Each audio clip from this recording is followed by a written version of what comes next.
Ladies and gentlemen, this is Miss Grand International 2024. This is Nel 2204. Don't forget to like and subscribe. Magandang araw Pilipinas and good day pageant lovers.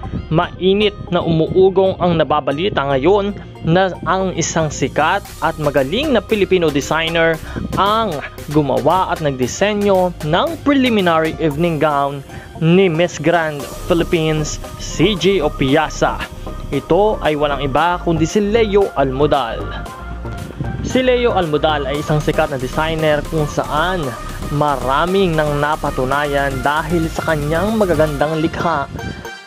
At narito ang ilang mga idea ng likhang Leo Almodal para kay CJ Opiasa in her preliminary evening gown competition. Panoorin po natin. Ito ang mga napakaganda at eleganteng mga evening gown na likha ni Leo Almodal na sinuot ng mga sikat na personalidad.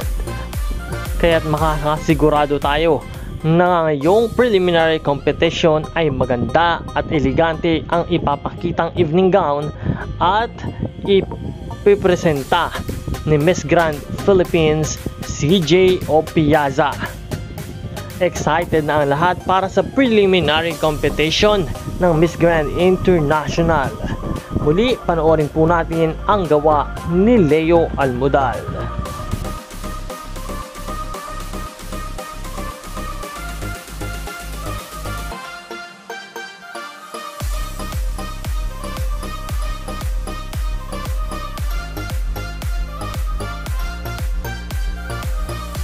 Maraming salamat sa iyong panonood at panatilihin na nakatutok sa channel na ito.